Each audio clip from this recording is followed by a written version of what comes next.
नमस्कार दोस्तों, आप देख रहे हैं न्यूज़ पंच।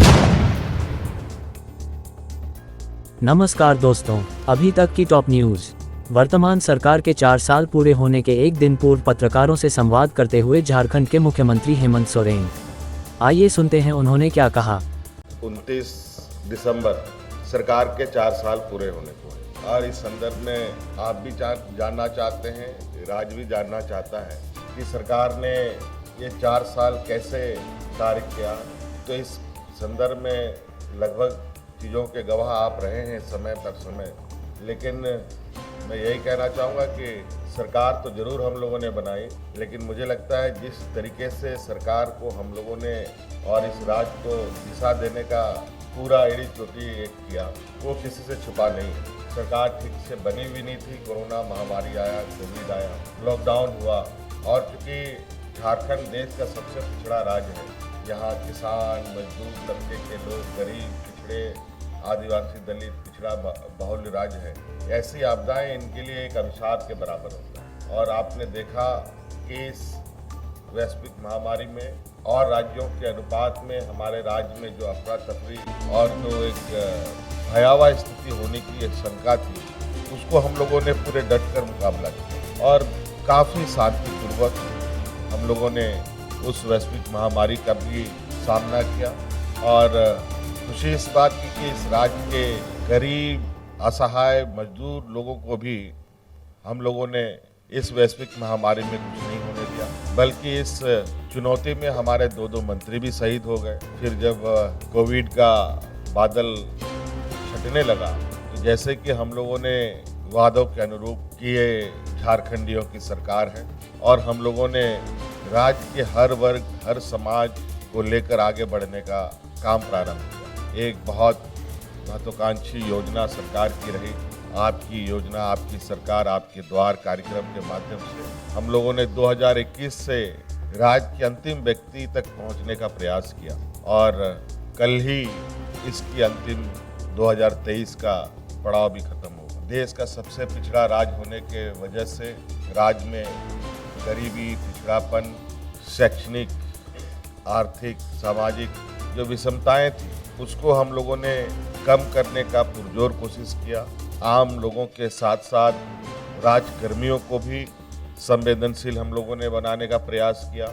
आज हम लोगों ने जो सरकार बनने के पहले इस बात को निर्णय किया था कि ये सरकार गांव से चलेगी, गांव के लोगों के भावनाओं के साथ चलेगी, राज्य की जनता की भावना के साथ चलेगी। कई चुनौतियां आई, इस बीच में अभी भी चुनौतियां हैं, ऐसा नहीं कह सकते कि सारी चुनौतियां खत्म हो गई, क्योंकि ये देश का एक लोकतांत्रिक व्यवस्था है, एक फेडरल संघीय ढांचा है जिसके अनुरूप राज्य सरकार, केंद्र सरकार एक समन्वय स्थापित करते हुए आगे बढ़ती है। लेकिन मैं जहाँ तक झारखंड जैसे पिछड़े राज्य को एक सहयोग की आवश्यकता है, उस अनुरूप हमें कम सहयोग मिला। उसके बावजूद हम लोगों ने अपने कदमें नहीं रोकी और निरंतर हम लोग आगे बढ़ते रहे। किसानों के लिए, मजदूरों के लिए, महिलाओं के लिए, मजदूरों के लिए, बेरोजगार युवकों के लिए, युवतियों के लिए, हर वर्ग को छूने का हम लोगों ने प्रयास और विभिन्न योजनाओं के माध्यम से उनको जोड़ने का प्रयास किया। आप सबको मालूम है हमारे राज्य में 80% के लगभग का जो संख्या है वो लोग ग्रामीण परिवेश में रहते हैं और मुझे लगता है कि इस राज्य का अगर सर्वांगीण विकास की राह पर चलने का अगर हम संकल्प लेते हैं तो झारखंड में गांव को छोड़े बगैर विकास की राह पर आगे बढ़ना संभव नहीं। हमारा ये मानना है कि गांव मजबूत होगा तो शहर मजबूत होगा, शहर मजबूत होगा तो राज्य मजबूत होगा। राज्य बने हुए 20 साल हो गए, 23वां साल चल रहा है अभी। 2025 में ये युवा राज्य के रूप में गिनती में आएगा। लेकिन मुझे लगता है कि इस नवजात झारखंड को पालने, पोसने, बड़ा करने का और इसको मजबूती प्रदान करने की जो जिम्मेवारी थी, जो हमारे विपक्ष के लोगों को सबसे अधिक मौका मिला। लेकिन आज ये कोई नहीं कह सकता कि आने वाले 25वें साल में झारखंड इतना मजबूत हो चुका है कि ये हर चुनौती से लड़ सकता है।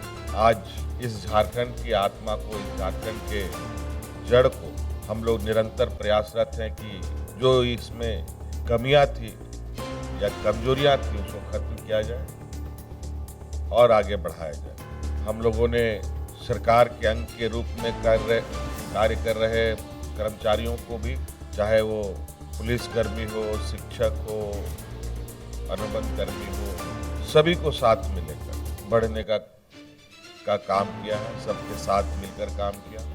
आज हमारे राज्य के कर्मी और देश के लगभग सभी कर्मचारी अपनी पुरानी पेंशन को लेकर आए दिन चिंताओं से ग्रसित होकर सड़कों पर उतरते हैं। आपको मालूम होगा कि पुराना पेंशन स्कीम शायद देश में पहला ये राज्य था जिसने ये लागू किया। उसके बाद कई राज्यों ने भी लागू किया और कई राज्यों में इसकी मांग भी। इसके साथ साथ चूंकि राज्य सबसे गरीबी का प्रकोप झेल रहा है, इसको लेकर राज्य के सभी बुजुर्गों को, सभी असहाय महिला, जो विधवा महिलाएं हैं, जो परित्याग महिलाएं हैं, जो विकलांग लोग हैं, सभी को हम लोगों ने सर्वजन पेंशन से जोड़ा।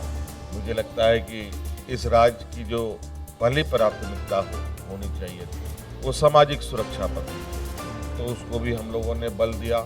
हमारी आने वाली पीढ़ी, हमारी जो छात्र छात्राएं हैं, उनकी छात्रवृत्ति की बढ़ोतरी की बात हो, सावित्रीबाई फुले योजना से बच्चियों को सशक्त करने की बात हो, मरांगोंग के जयपाल सिंह पारदर्शी छात्रवृत्ति से विदेशों में शिक्षा ग्रहण करने की बात हो, किसान ऋण की माफी की बात हो, मुख्यमंत्री रोजगार सृजन योजना के माध्यम से स्वरोजगार उत्पन्न करने की बात हो, विभिन्न पदों में सरकारी नियुक्ति की बात हो, विभिन्न पदों की नियुक्ति की नियमावली पहली बार बनाने की बात हो, कई सारी चीज़ें हैं। उत्कृष्ट विद्यालय बनाने की बात हो, राज्य के अंदर इन सब के साथ साथ उद्योग को बढ़ाने की दिशा में भी कई कड़े कदम उठाए हम लोगों ने। आपको मालूम होगा कि झारखंड देश का पहला ये राज्य होगा जहां हाइड्रोजन से चलने वाला इंजन का निर्माण किया जाए।